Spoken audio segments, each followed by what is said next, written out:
Torcida Coxa Branca, hoje iniciamos um novo projeto, um podcast chamado Pode Povão. É um podcast voltado ao torcedor Coxa Branca que tem como objetivo tratar assuntos que entendemos serem relevantes para a nossa comunidade coxa, como a atuação do Conselho Deliberativo, o patrimônio alviverde, aí estaremos falando tanto do estádio quanto do CT e do terreno de Campina Grande, a Associação Curitiba e sua relação com a SAF, e do nosso estatuto, entre outros temas que a gente entende serem relevantes e são pouco abordados da nossa torcida. De futebol especificamente, da nossa desempenho em campo, a gente quer pouco falar. Até porque tem bons programas voltados à nação curitibana, são pessoas que fazem muito bem feito os podcasts dele, falando do desempenho do time, das escalações, das contratações, dos técnicos, e a gente acha que a gente quer abordar um outro viés, que a gente gostaria de estender isso para toda a torcida do Curitiba, né? E queremos fazer um programa mais enxuto, que não seja muito longo, mas sempre com a presença de convidados que, no nosso entender, agregam muito à comunidade. Eu me chamo Reginato e serei o condutor desse projeto junto com alguns amigos. O Luiz Carlos Bettenhauser, o João Bufara, que é conhecido como Jango, o Luciano Pugli, o Fábio Quadros, o Fábio Valverde, Adilson Farinhas, Bruno Morgado e o Daniel Ferreira. Nesse primeiro programa de estreia, eu acho que a gente começa com o pé direito. Temos a presença do nosso ex-presidente Giovanni Gionedes, uma pessoa ímpar na comunidade Coxa Branca. Obrigado por estar aqui, presidente. E é uma honra receber o senhor aqui entre a gente. Eu que agradeço o convite, Reginato. Uma convivência aí que tive com vocês quando fui presidente, já se passam 17 anos, né? O tempo passa rápido. Né? Nós vamos ficando mais velhos e não vemos o tempo passar, mas ele passa rápido. Mas é um prazer estar aqui com vocês e sempre debater as coisas do Curitiba, que é a paixão de todos nós, né? É muito importante. Vamos começar, presidente. O senhor é um membro atuante no Conselho, né? Está lá, é um cargo vitalício. E eu queria saber se o senhor participou da elaboração do novo estatuto e quais as suas considerações, o senhor pode trazer a torcida alviverde, quais as suas considerações, que a gente sabe que o estatuto ainda está sendo formatado, ele vai ser lançado, mas pelo que o senhor deu uma visão assim para a gente, como é que o senhor vê o novo estatuto, se o senhor participou e como é que o senhor vê o novo estatuto do Curitiba? Eu pertenço ao Conselho Deliberativo como membro nato, né? Porque eu tive 3 gestões seguidas, então eu sou membro nato. E como ex-presidente também pertenço ao Conselho Consultivo, né? O Conselho Consultivo é um conselho formado de ex-presidentes que era justamente para ser consultado sobre o que fazer das coisas do Curitiba. E é uma coisa que não funciona, né? Na verdade, o Conselho Consultivo só existia no papel, porque ninguém dá muita atenção ao que fala o Conselho Consultivo. Mas, quando veio a reforma do Estatuto, eu, como membro do Conselho Consultivo, resolvi analisar com muito carinho o Estatuto, né, porque nós temos 2 coisas distintas hoje. Uma é o Curitiba Futebol Clube, uma instituição centenária, né, criada lá em 1909 e que perdurou até hoje como instituição sem fins lucrativos. A outra é a Sociedade Anônima de Futebol do Curitiba, que foi criada nesse projeto dessa gestão que passou, né? E que o Curitiba é acionista dessa empresa com 10%. E o que aconteceu? O Curitiba ficou sócio de uma empresa com 10%, cedeu a essa empresa os seus bens, ou seja, o CT, os 2 CTs, o estádio, todo o seu patrimônio a essa empresa por 50 anos, isso de notícias que a gente lê do que publicaram, né? E o Curitiba, então, vai receber alguns royalties. O Curitiba Futebol Clube Instituição, hoje, ele é um clube que não tem nem o estádio, né? Está cedido com direito real de uso. Está escrito isso lá. É um contrato de cessão de direito real de uso. Então, por exemplo, o sócio do Curitiba Futebol Clube Instituição, né, que é aquele que paga a sua mensalidade, não vai poder nem entrar no estádio. Ele tem que fazer um plano de sócio lá, instituído pela SAF, né, que ela usa o nome autorizado do Curitiba Futebol Clube, mas não é o Curitiba Instituição. Então, O objetivo dessa reforma do Estatuto, que eu, pelo Conselho Consultivo, fiz algumas alterações, né, na proposta originária, era para manter rígida essa instituição. Então, assim, o Curitiba é uma instituição sem fins lucrativos, que ela, por contrato, é sócia de uma SA, mas ela se mantém como instituição autônoma. Essa é a ideia, para não morrer a história do Curitiba. Sei. Em 2007, no fim do seu mandato como presidente, o senhor deu uma entrevista à Rádio CBN e fez a seguinte afirmação: fizemos o saneamento do clube, que estava muito endividado, e se isso for dado continuidade a esse processo, em 13 meses o clube estará com todas suas dívidas quitadas e poderá apenas se dedicar ao futebol, para galgar títulos, o que é necessário a um clube que vive do futebol. Deixe o Curitiba mais estruturado do que quando assumi. Dito isto, presidente, o que deu errado depois de 2007? Quem tinha que responder isso é o Jair Cirino, né? Mas eu vou dar uma visão. Eu, na minha vida como advogado e pública, eu sempre fiz saneamentos, né? Empresas, do próprio governo do estado, quando fui secretário. E o que, na verdade, foi feito no Curitiba foi um grande saneamento. Vocês lembram? Quando eu assumi o Curitiba em 2002, Curitiba devia 5 folhas, né? Tinha um passivo que eu mandei fazer um levantamento na época de 80 milhões, né? Em 2002, faça a conta quanto isso representa hoje. E se vocês se lembrarem, no primeiro jogo do Curitiba com o Internacional, eu peguei o microfone, fui no meio de campo e disse para a torcida: olha, o que eu vou poder fazer é trabalhar muito para recuperar o Curitiba. Essa é a ideia. Essa foi a história. E eu acho que a gente tem que voltar um pouco ao passado. O que o Curitiba tinha ganho há anos atrás? Né? Nada. Né? E aí eu fiz uma grande reestruturação no Curitiba. Né? Reestruturação profunda, né? Com corte de pessoal, corte de mordomias, com diminuição do elenco de jogadores, que tinha 70 e poucos jogadores. Né? E começamos a aproveitar muito a base. Né? Se vocês fizeram uma análise, nós formamos de 2002 a 2007 mais jogadores que o Curitiba formou de 2007 para cá. É só pegar o papel e colocar. Por quê? Porque os treinadores, entre o treinador, ele quer um treinador que é uma pessoa já cansada, né? Então, o próprio Joel Santana disse: presidente, precisamos um lateral. Eu disse: tem o Rafinha. A história do Rafinha tem uma história curiosa. Tem o Rafinha. Não, mas tem 16 anos, presidente. Assim, e o Pelé tinha quanto? Falei. Agora, você se lembra também que o Rafinha, o primeiro jogo que ele bateu aquela bola, porque ele corria muito, saiu com bola e tudo lá, a torcida já vaiou. Né? E foi uma das grandes revelações do Curitiba até hoje. Né? Joga até hoje. Né? Então, eu acho que tem que apostar na formação de base. O que se vende no futebol? Se vende jogador. O produto de uma loja de prego é prego. O produto do futebol é jogador. Então, temos que formar jogadores. Enquanto o clube não tiver um projeto de formação de atleta, e não é só formação de atleta circunscrita, na busca de atletas de outros clubes, para ter um grande elenco de atletas. O nosso rival fez isso. Eu não gosto de falar muito de rival, porque rival a gente tem até assim um troço, né? Mas o nosso rival fez isso. Eles têm um centro de formação de atleta que eles vendem atleta que nem joga aqui. Já vendem para a China, para a Coreia, lá por $100 mil, o atleta começou preparado. Então, o Curitiba abandonou esse projeto. Essa é a grande realidade. Foi estruturado todo um projeto. Né? Eu poderia falar aqui de toda a história. O CT ia ser transformado num centro de formação de atleta. Nós íamos fazer um outro CT para o profissional. O profissional precisa de um campo coberto, que nós não temos, um campo aberto e uma boa estrutura de recuperação de atleta. É isso que precisa. Não precisa 5 campos. Lá seria um centro de formação de atleta que ia ser autossustentável, com a venda dos próprios atletas que se vai buscar. Buscar no interior, buscar em outro estado, buscar jovem. Nós temos que formar o jovem. Se nós trouxermos só atletas velhos, nós nunca vamos chegar aonde queremos chegar.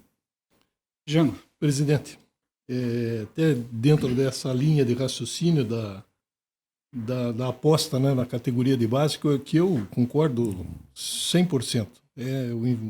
Os clubes devem procurar esse caminho. É um investimento, às vezes, não muito grande, mas que você, a médio e longo prazo, você pode ter um retorno bem pesado, né? Você pode investir pouco num atleta jovem aqui da região de Curitiba, ou do próprio interior do Paraná, ou do próprio Brasil, de qualquer estado da nação. E você traz aqui, forma o atleta aqui, como foram vários jogadores do Curitiba, né? E que trouxeram, de fato, alguma rentabilidade no futuro. Mas dentro disso, eu até tinha anotado aqui uma pergunta. Como o senhor vê a participação dos empresários e agentes dos atletas no dia a dia do clube hoje?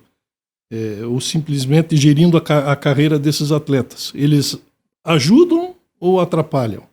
Olha, eu não sou contra empresário de hipótese nenhuma, né? Nem de empresário, nem de agente. Mas eles lá e nós aqui. Né? Chegou um momento que o agente e empresário não entrava no CT. Né? Porque eles não estão lá para negociar atleta. Eles são agentes fora, né?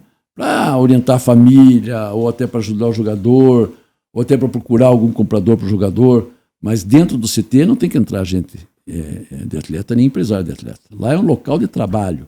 E local de trabalho não entra terceiros. No meu escritório, por exemplo, não entra pessoas que não são convidadas ou que não são clientes que vão lá. Porque o local de trabalho é de trabalho. Então, isso foi a regra que eu estabeleci. Né? Me dei bem com todos eles. Né? Sempre tive umas rusgas no começo, mas me dei bem com todos eles. Fizemos vendas boas de jogadores através deles também. Né? E outros que os próprios jogadores se vendem. Porque quem se vende é o jogador. Se o jogador jogar mal, ninguém vem buscar. Não tem empresário que venda. Se o jogador é bom, as pessoas vêm. Né? Agora, se eles têm um intermediário, respeita-se. Mas não que atrapalhe o andamento do clube. O senhor citou agora há pouco a formação de jovens jogadores.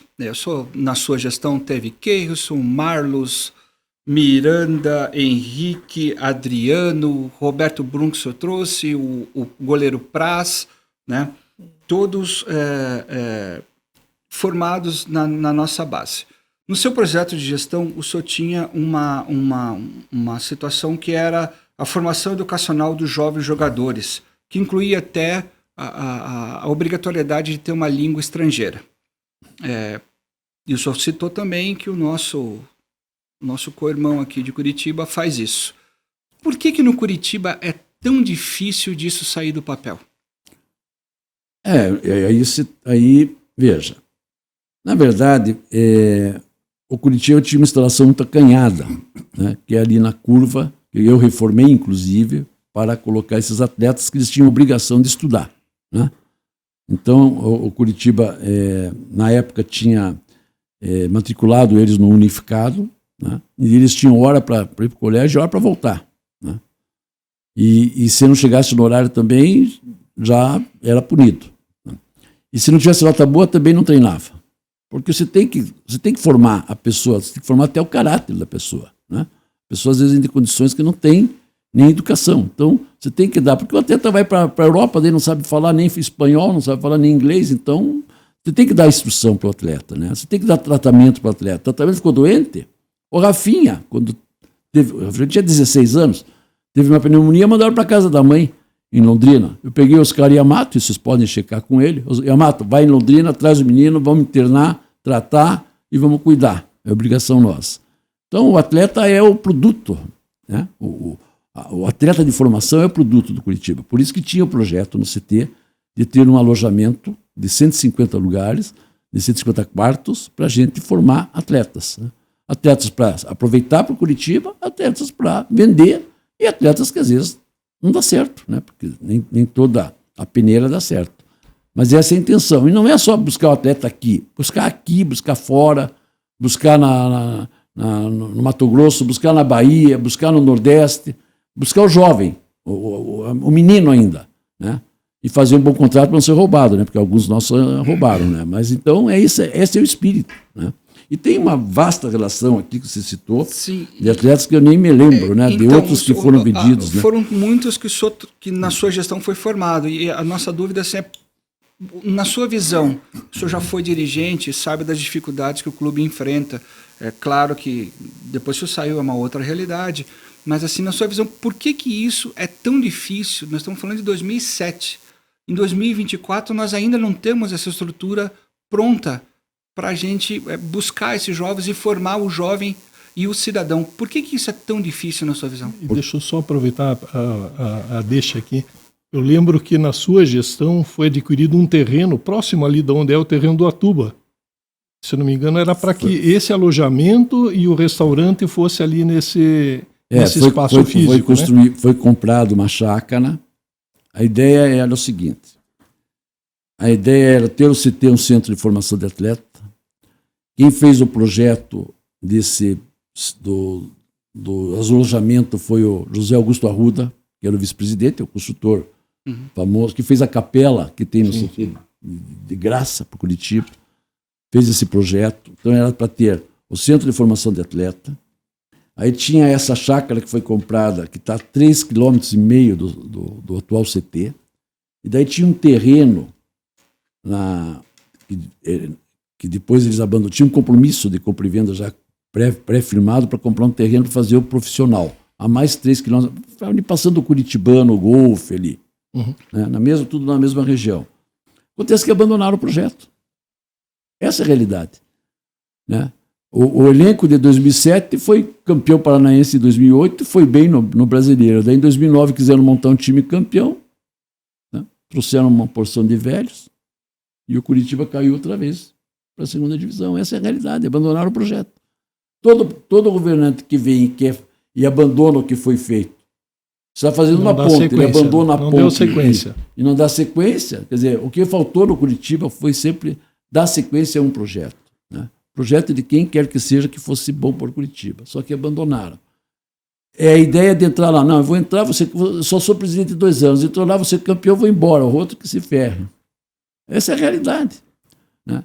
Não tem uma coisa de continuidade. Então, se eles tivessem terminado, feito o centro de formação de atleta, comprado aquele terreno, aí foram comprar um terreno depois onde? Lá em Campina Grande, que é uma área de APP, pode até ser que libere, mas é uma área complicada para aprovar, né? É longe, né? E abandonaram. E a chácara, que era para fazer, a chácara não era para fazer campo de futebol.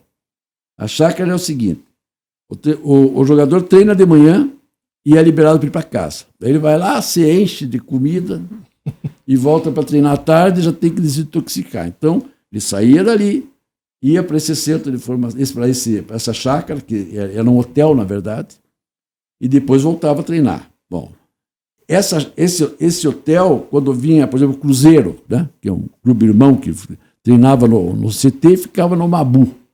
No Bourbon. Então, em vez de ficar no Bourbon, ele ia ficar no nosso hotel, porque geralmente quando vem time aqui está jogando fora. Então, esse hotel se autogeria, porque o Curitiba, isso eu falei na reunião do conselho, quando puseram a venda o terreno. Eu falei, os conselheiros têm que entender que o Curitiba, na época, né, na minha época, gastava 350 mil reais de hotel. Porque você tem que internar o pessoal na sexta-feira para jogar no domingo. São 3 diárias com 33 pessoas. Aí você viaja, tem que ter hotel, fica no hotel, vai jogar, volta para o hotel, no outro dia viaja. Então o Curitiba gastava 350 mil em média de hotel por mês. Com isso ele teria construído o seu hotel, né? E teria lugares para estudar também para os atletas. Era uma área de hotel, era para concentração. Não se usava mais hotel na cidade. Né? E também ia lugar para outros clubes, tanto o CT como o hotel. Só que isso foi abandonado. Aliás, este hotel, não vou dar nomes aqui porque não me interessa, esse hotel eu comprei, essa área eu comprei porque eles puseram, na primeira reunião do conselho, quando eu saí em 2007, em 2008, eles puseram à venda a área porque isso não prestava para nada, não dava para fazer um campo de futebol. Né? E aí eu levantei, perguntei a alguém, há impedimento de o conselheiro comprar? Queria que o senhor aprovasse, aprovaram. Não há, então comprei. Dei o cheque e comprei. Está lá a chácara até hoje. Uma bela área, né, que poderia ser hoje do Curitiba. Bonito. Então é o seguinte, abandonaram o projeto. É dar sequência a um projeto. Né? Dar sequência a um projeto. É que nem agora, Curitiba está numa situação caótica. Né? Tem que eleger um presidente. E presidente do quê? Presidente para sentar lá, numa salinha de 6x5, que é a sede do Curitiba hoje, né? Ele é dono de 10%, dono não, ele tem 10% de ações de uma empresa que não manda nada. Vocês viram o que aconteceu com o Vasco, né? Tiveram que entrar na justiça, lá estão brigando na justiça, daí aí que vira um caos de uma vez, né? Agora, não sei, temos que, acho que tem a nossa socorro ali, a gente podia rezar, né? Fazer uma corrente de oração forte para que dê certo, porque a gente quer o bem do clube, né? Não quer o mal do clube. Luiz. Eu vou quebrar rapidamente o protocolo dos meus dois amigos de décadas. Primeiro, presidente, para falar assim que eu talvez tenha sido um dos maiores críticos durante sua gestão. E eu sei. Reconheço que foi talvez o maior erro da minha vida em Curitiba ter votado na chapa do Zé Cirino, que era a pior chapa. Né? Então, acho que pela história do clube eu mereço essa consideração ao senhor, aos seus pares, né? E vindo para esse programa, né, hoje de manhã eu fiquei refletindo as críticas que na época eu até não tinha percebido, uma situação que era interna, né? Tinham grupos internos externalizando algo e que esse mesmo grupo, ou parte desse grupo, né, algumas pessoas, hoje colocam como um caminho que já era feito lá atrás. E daí eu até notei aqui para a gente fazer essa justiça histórica. Entre 2002, a sua gestão, 2007, eu lembro-se de alguns pontos. Formação, revelação e transição de atletas da base, jovens e talentosos. Rafinha, Miranda, Henrique, Adriana, Marcel, Keison, Pedro Ken, Marlos, Mancha, Ricardinho e Marlos. 2 deles artilheiros, o que fugia do padrão da história do Curitiba, né, o Keison e o Marlos. Foram muito bem em termos nacionais, o que é muito fora do padrão da nossa história. Uma participação em Libertadores, quando o regulamento era mais difícil, bem mais difícil, e isso é relevante, né? Nós tivemos o DNA da Alma Guerreiro, que é um fato, 2007, no jogo contra a Ponte Preta, ali surgiu, o time adotou aquela ideia, um projeto para o novo estádio, né? Bem ou mal, concorda ou discorde, tinha-se essa ideia, tinha um plano de ação, o interesse da compra do imóvel que o presidente comentou agora há pouco, para alojamento e treinamentos, né? e hospedagem, renegociações e quassimento da dívida, que agora ocorreu recentemente, essa mesma proposta. A quitação da maior dívida do clube até então, livrando o Curitiba da penhora do CT Bahia Osda. Isso mesmo. Né? A organização administrativa, o presidente comentou, o incentivo ao plano de sócios popular, que eu acho que é um termo relevante, que o Curitiba é um time popular. A manutenção preventiva e corretiva do estádio Couto Pereira, né? Teve evolução, inclusive, com as cadeiras da Mauá. Melhorias no CT Bahia Osda, material esportivo da Diadora, que agora, inclusive, né, 2007, voltou a Diadora, hoje é o mote da Alma Guerreira, tal, daqueles tempos de 2007, que acho que não existe mais. Então, acho que esse tema, para mim, sim, presidente, então, o senhor foi muito criticado tendo feito isso. E hoje, aquele grupo, parte daquele grupo, para ser mais justo, né, algumas pessoas não estão mais no clube, estão trazendo isso, trouxeram recentemente, nos últimos anos, de 2008 em diante, como a solução do problema daquilo que já vinha ocorrendo. E caso um pouquinho que o presidente falou sobre a continuidade e a descontinuidade. Então, se o presidente puder contextualizar, e fica assumindo esse erro como curitibano, né? O meu voto infelizmente, foi uma diferença de um voto, então eu reconheço o meu erro, presidente. Falo que hoje, com mais maturidade, eu faria diferente. Infelizmente não tem como voltar atrás. Mas você não fica assim, porque é o seguinte, a gente não sabe se quem assumir também daria continuidade, né? Eu acho que daria, né? Continuidade ao projeto, porque era um projeto inteligente, ou seja, e o Curitiba tinha um time jovem, né? O campeão de 2007 do brasileiro era um time jovem. Sem dúvida. Depois desmontou-se o time jovem, né? Mas essa renovação tinha que ter sempre, né? E os poucos que se formaram de lá para cá, nem jogaram no Curitiba, jogaram um pouquinho e já venderam, né? Venderam para cobrir roubo de dívidas dos velhos que trouxeram. Essa é a ausência de um projeto mesmo, é a execução de um projeto de estruturação. Sem projeto nada se faz, né? E eles abandonaram aquele projeto que tinha. Não sei se por ciúme, ou se por achar que era bobagem, né? Veja do estádio, né? O estádio do Grêmio, quem fez o estádio do Grêmio veio oferecer ao Curitiba. O estádio do Grêmio era nosso, independente de Copa do Mundo, né? Independentemente de Copa do Mundo. O que eles iam fazer? O Naireves Moura já tinha aprovado o Pinheirão por 100 anos, tá? Por 100 anos para alugar, porque ele alugou para o Paraná. A história do Pinheirão é assim, ele alugou para o Atlético por 100 anos, depois o Atlético saiu, depois ele alugou para o Paraná por 100 anos, ia alugar para o Curitiba por 100 anos. A empresa ia fazer tinha até foi apresentado no conselho, um projeto, tem 150 mil metros aquele terreno quadrado, ia ter hotéis, teria um shopping, depois saiu hoje o Jockey, teria um shopping, teria estacionamento para 5 mil veículos, teria um estádio com 40 mil pessoas em cima, foi até aprovado em 3D e tal. Quando foi para o conselho, né, tudo certo, o que aconteceu? Entregavam o Couto Pereira demolido para nós, porque demolir um estádio mais caro que é mais caro que construir quase. Né? Tá aí o Pinheirão, que a pessoa comprou e não sabe o que fazer. Né? Então eles iam fazer um novo estádio, com shopping, com prédios comerciais. Curitiba ficaria dono de 20% desse patrimônio, e o estádio eles devolviam em 20 anos. Como já faz 17 anos que eu saí, então daqui a 3 anos eles já teriam devolvido o estádio, né? Porque antes do final da década. E a gente ainda ficava sócio de um shopping, de empreendimentos comerciais com 20%, como fez o Botafogo com o São Januário. Né? A história do Botafogo é essa. Né? O São Januário, que era o estádio... Vasco.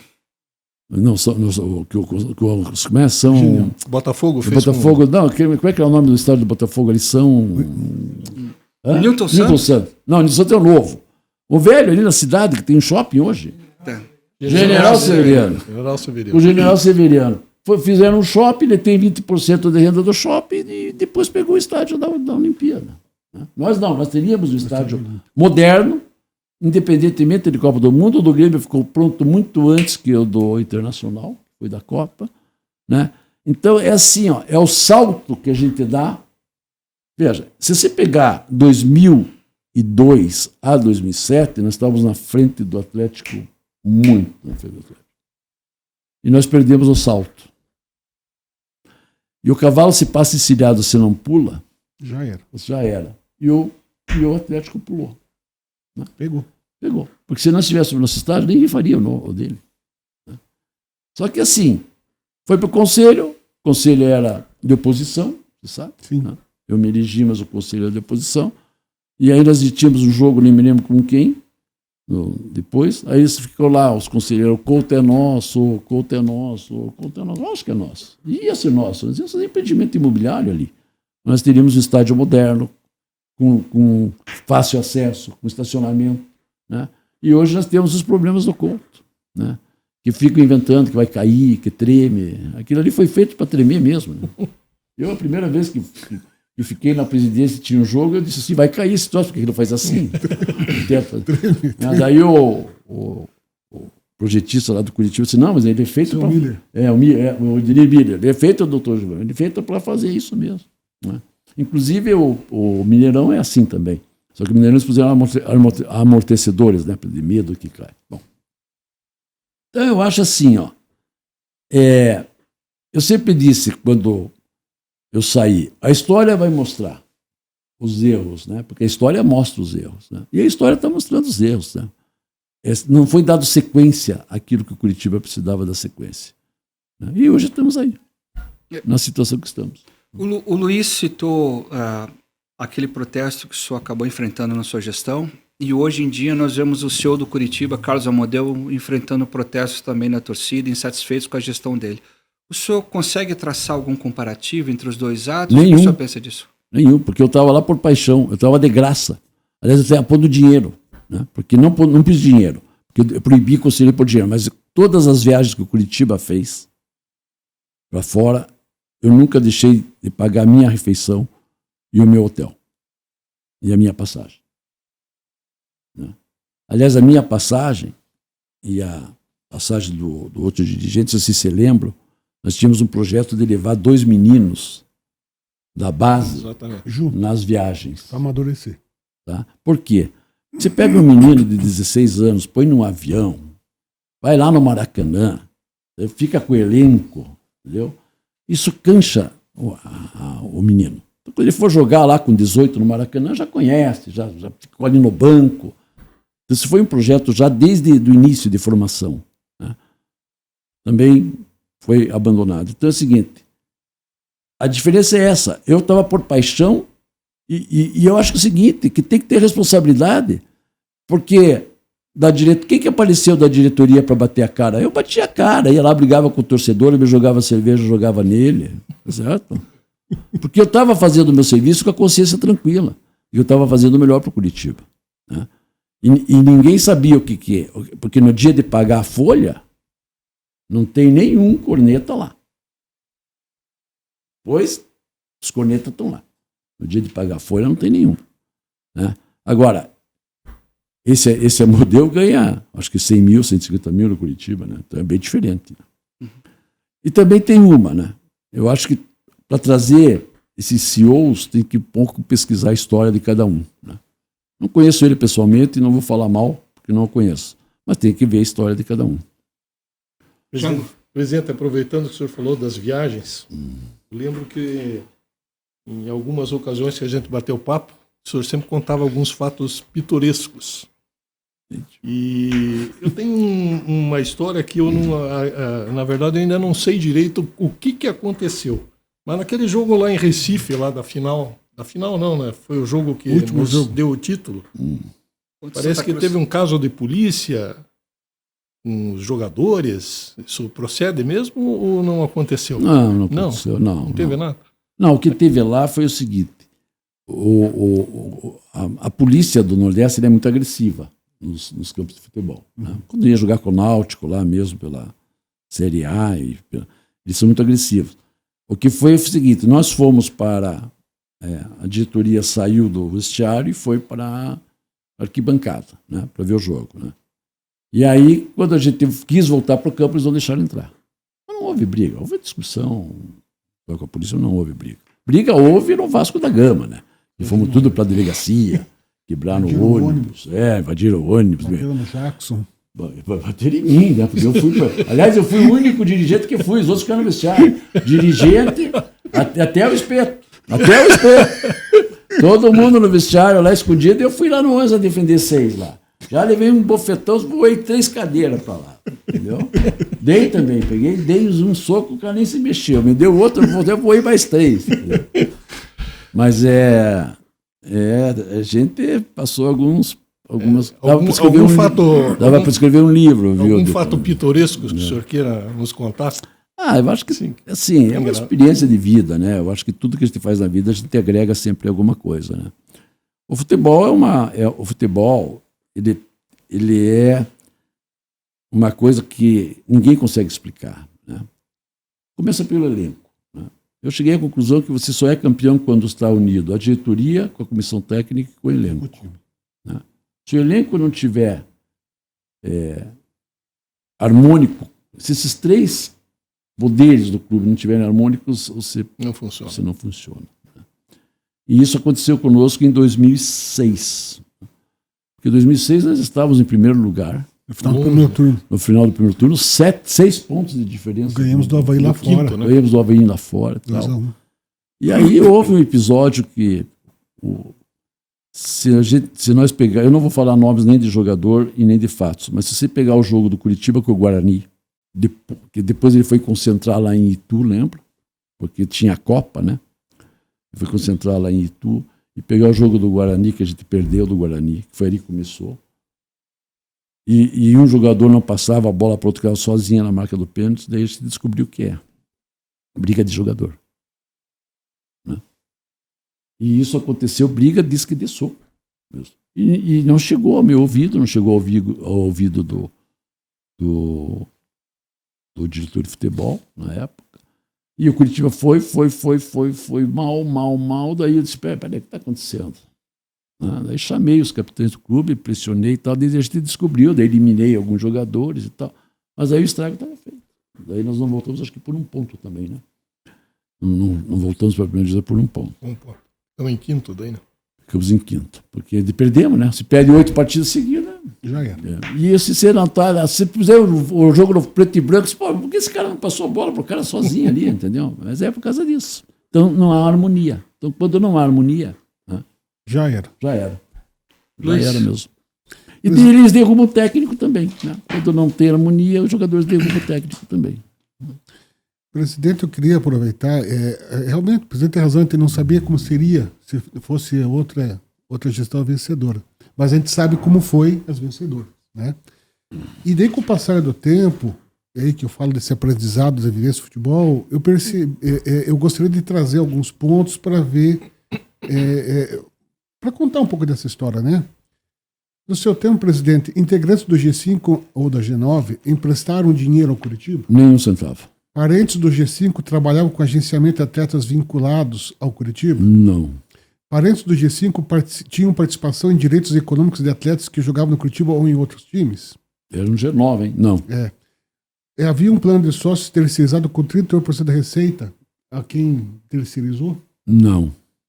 Pessoas que apoiaram a chapa durante a campanha eleitoral foram contratadas para atuar profissionalmente no Curitiba? Também não. Houve algum impedimento a protestos contra a gestão, que foram vários, né, presidente? Que foram realizados de forma pacífica e democrática no estádio Couto Pereira? O senhor vetou? Teve Nunca vetei. Algum problema Não, de nunca faixas? Né? Não. Houve assédio ou ameaças contra pessoas com atuação fiscalizatória na internet, a sua gestão? Eu não entendi a pergunta. Por exemplo, assim, eu fui bastante crítico. E eu nunca tive nenhuma restrição, nenhuma ameaça, nenhum recado. Nada. Não, nunca ameacei ninguém. Eu acho que veja, assim, quando você assume o futebol é movido por paixão. Então, você ganha, você é rei, você perde, você não é rei, você já é um cretino, né? Então, a torcida tem muita emoção, não é isso? Muita emoção no futebol. Então, a gente tem que saber receber as críticas, né? Eu recebi as críticas e... Né? Por exemplo, quando a oposição tentou dizer que eu falsifiquei a assinatura do Evangelino, aliás, o Evangelino, vamos falar do Evangelino, se falar do Evangelino, eu sou do tempo que quando o Evangelino foi campeão eu tinha 14, 15 anos, então Curitiba, a gente tinha por casa aí, né? Sempre gostei do Evangelino. Quando eu assumi o Curitiba, o Evangelino já estava destrofogado do Curitiba. Já tinha tirado ele do Curitiba. E não fui eu que tirei. Sim, foi o triunvirato. Então, aliás, quem resgatou o Evangelino no G9 fui eu. Até por uma questão de prestigiar uma pessoa que contribuiu muito para o Curitiba. Tudo bem que na época dele era diferente, o futebol, mas não interessa. É a história do Curitiba. E ele veio. Tanto que aí para assinar a chapa, a assinatura da chapa, o Evangelino estava na cadeira de roda. Só que estava comigo o desembargador, hoje desembargador, Hipólito, que era da nossa chapa.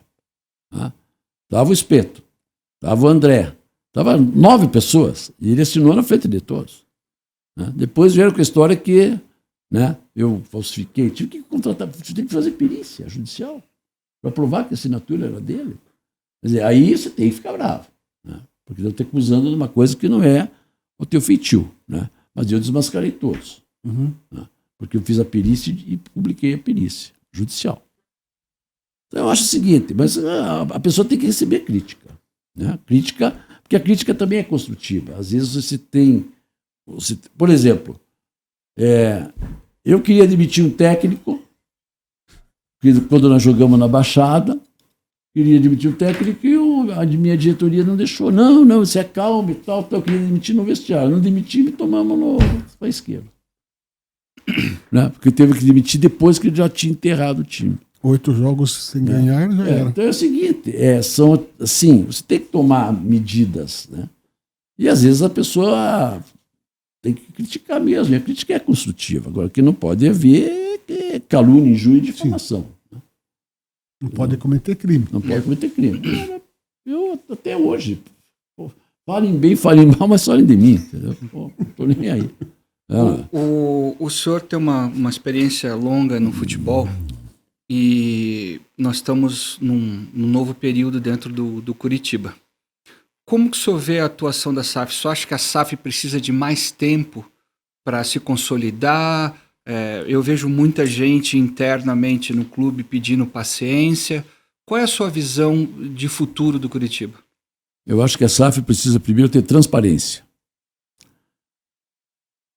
tem que esclarecer a torcida do Curitiba que a SAF não dá dinheiro para o Curitiba.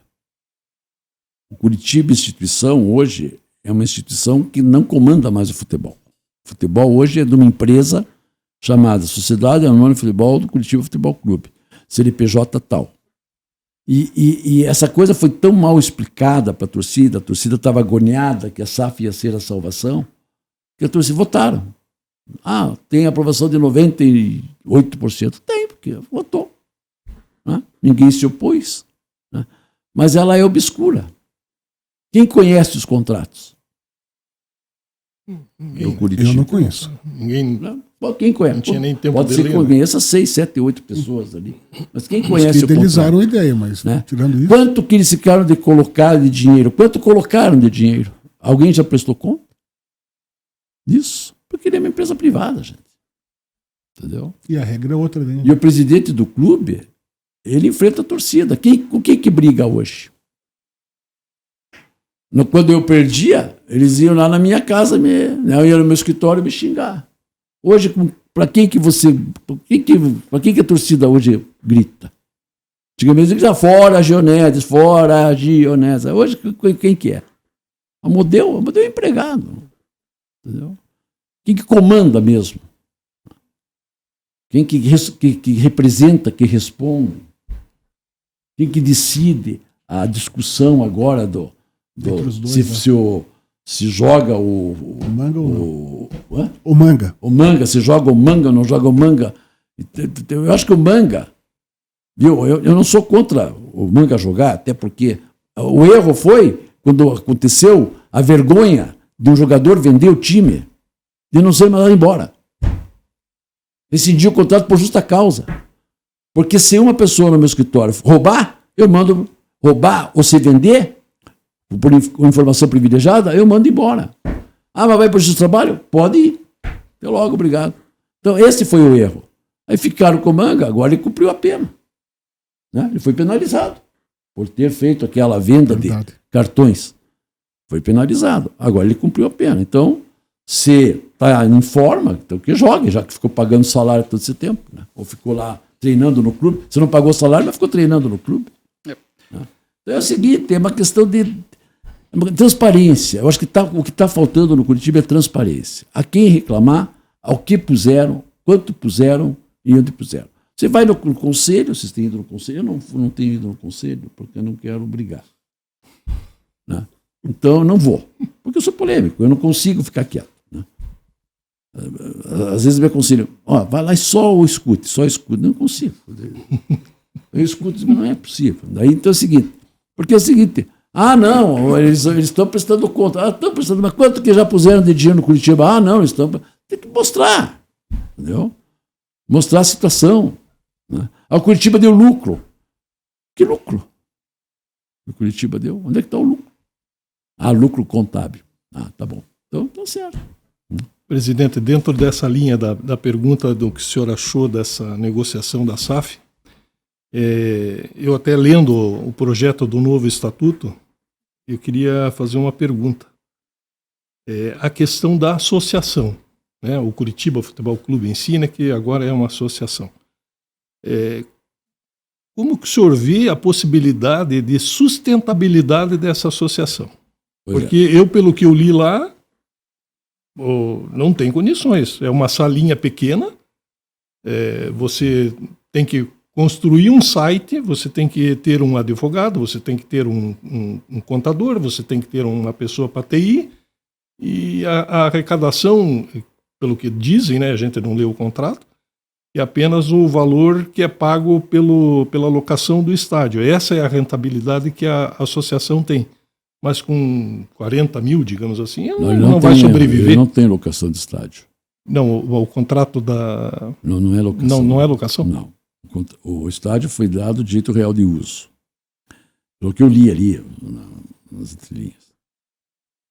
O que o Curitiba deve receber são royalties, que eu não sei quanto que é, né? E o lucro da empresa se der, porque é uma empresa, a MSA distribui lucro. Né? Tem que ver se ela vai dar lucro. Né? Então, esse valor viria para a associação. Este valor viria para a associação, só que esse valor é que eles pagam de de royalty é para pagar a dívida Lá da RJ. Ação judicial. Da RJ. Está vinculado lá. Que está vinculado lá. Então, esse dinheiro não entra no clube. Então, o clube vai ter que ter sócios apaixonados, porque eu ser sócio hoje da Associação Curitiba Futebol Clube não me dá direito nem de entrar no campo. Então, por que eu compro um plano de sócio, que não é nem plano de sócio, né? Porque é um plano de sócio do Curitiba. Não é sócio do Curitiba. É um plano de torcedor do Curitiba junto à SAF. Esse é o nome certo. Né?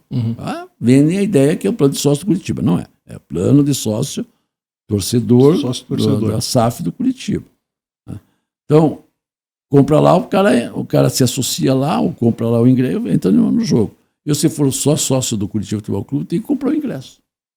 O que eu pago de mensalidade não me dá direito. Né?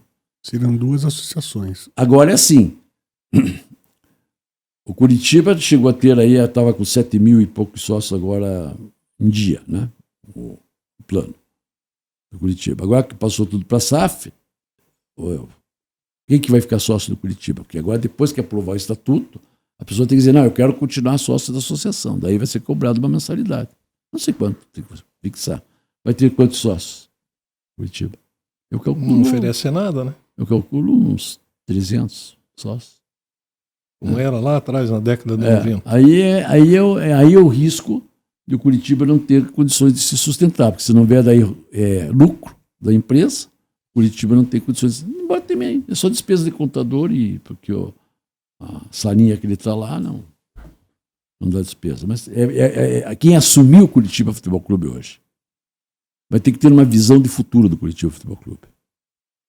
Talvez partir, já que tem o futebol por 50 anos lá para a SAF, prorrogar mais 50, partir para outros esportes. Por que não? Isso vai poder ser. Pode isso está no estatuto, na reforma do estatuto foi colocado isso, sim. Tinha uma proibição, foi tirada. Ou seja, a previsão inicial era pior ainda. A previsão inicial amarrava o Curitiba totalmente. Presidente... Mas hoje o Curitiba tem a mobilidade de, por exemplo, hipotético, alugar uma quadra de tênis, por exemplo. Fazer eventos sociais. Eventos sociais. Não, ter tênis. Curitiba. Os sócios do Curitiba vão jogar tênis em tal lugar. Fazer. Tem que ter uma atrativa para a pessoa se associar ao Curitiba Futebol Clube. Quem fez o negócio não teve essa precaução de pelo menos deixar um espaço para o conselho da associação. Nós ficamos só com uma salinha lá de 60 metros quadrados, nem sei quantos metros quadrados tem a salinha ali, mais ou menos, por ali, né?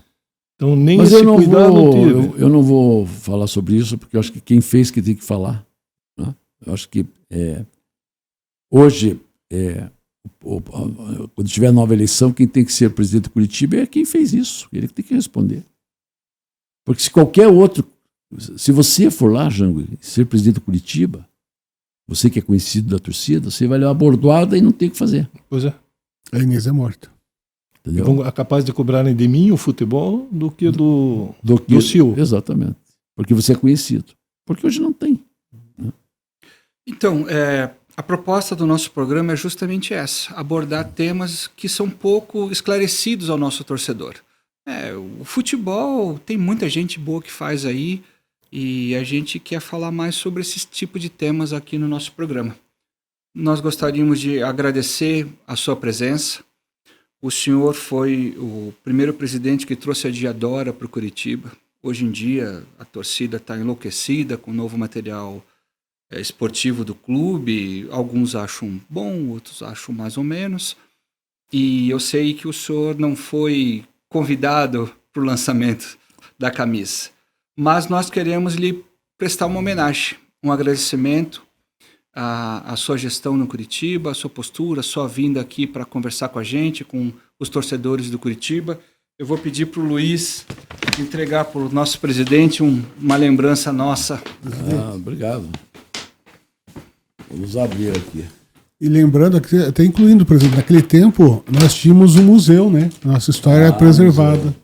Hoje nós não temos nenhum museu como fonte de renda para o Curitiba Futebol Clube. Acontece que o museu, pelo contrato, passou para a SAF. Exatamente. Então, parabéns aos envolvidos.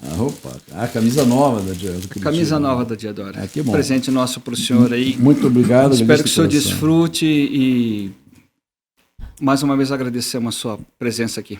Você sabe que o futebol é uma coisa assim, né? A pessoa, na sua vida, né? Ela ama um carro, mas ela vende o carro e compra outro. Já se apaixona por um melhor. É isso? Tem a mulher, às vezes troca. Não é meu caso, que estou 50 anos com a minha, mas tem mulher, às vezes troca, daí já ama a outra e abandona. E o futebol a gente não abandona. Né? Na pior situação, a gente continua sofredor, né? Eu já escrevo, tem um grupinho ali dos amigos antigos aí, o Espeto, né? Já escrevo assim, vamos para o sofrimento, quer dizer, cada jogo é um sofrimento, né? E eu sempre assisto o jogo, agora no estádio não dá mais, porque não dá, eu assisto em casa no jogo fumando um charutinho, né? Então, assim, quando a gente tá melhorzinho, o charuto dura primeiro e segundo tempo, você não tem que fumar 2, porque a gente fica nervoso e fuma mais. Mas é a paixão que a gente tem na vida, né? E é um momento que o Curitiba está passando muito, muito grave, né? Porque falta de transparência, não se sabe quem comanda direito, né? Conflitos internos que estão saindo para fora, né? Isso é muito ruim para o clube, isso é muito ruim para os atletas também ficam inseguros, né? E o torcedor fica sem saber o que fazer também. Né? Fica perdido. Fica sem perdido, referência. né? Aí inclusive começam as agressões, né? Agressões a pessoas e ao próprio estádio, né? Se o torcedor ficar bravo, quebra tudo. Essa é uma realidade. Então eu acho que tem que agora ter esperança de que se resolva isso, né? Torcer para que o Curitiba consiga voltar, porque está muito difícil. Esse ano já estamos com 12 partidas, né? 13, né? 13, já é um terço do campeonato. Já dá uma curva, né? As pessoas que trabalham com pesquisa já dizem, já tem aquela curva, né? O matemático, já tem a curva. A tendência. Né? E você veja que nós estamos pererecando ali e os times avançando. Em 13 e tem rodadas... muito time com muito ponto alto também. Está muito parelho a segunda divisão. Não tem um time que despontou. Ele que ganhou todas já, aquele já eliminou. Não, está todo mundo ali muito parelho. E ainda assim, né? Em momento algum esteve no G4. E perdemos jogos que não podia perder. Não vou criticar o time, porque não tenho nem autoridade para isso, mas não é inconcebível que o Curitiba perder um jogo para o Amazonas. Desculpe. O cara que tem o Sassá ainda não tinha sido um bom jogador, mas o Sassá ainda de centroavante, né? E ganhar da gente é duro, né? Para quem teve que é isso? Para quem teve que é isso. Então isso, Marcel? É isso que é um problema. Mas eu agradeço aí a vocês me darem essa oportunidade aí. E quando precisar, estamos aí. Nós que agradecemos, presidente Onedes, né, pela sua disponibilidade, pela conversa franca. Eu acho que o Curitiba precisa realmente disso, né? Transparência. Nós não precisamos esconder nossos erros, precisamos corrigir os nossos erros. É verdade. E temos experiência com o passado que já deu certo. Então a gente pode refletir sobre isso, né, presidente? Ninguém sabe o futuro, mas a gente sabe o passado. Muito obrigado a todos pela oportunidade, meus dois amigos, estarem aí, claro, da mesma batendo um forma, papo, né? Como sempre. Então, semana que vem a gente volta. Agradeço a todos vocês que estiveram aqui com a gente. Um abraço. Saudações ao Viverde. Obrigado.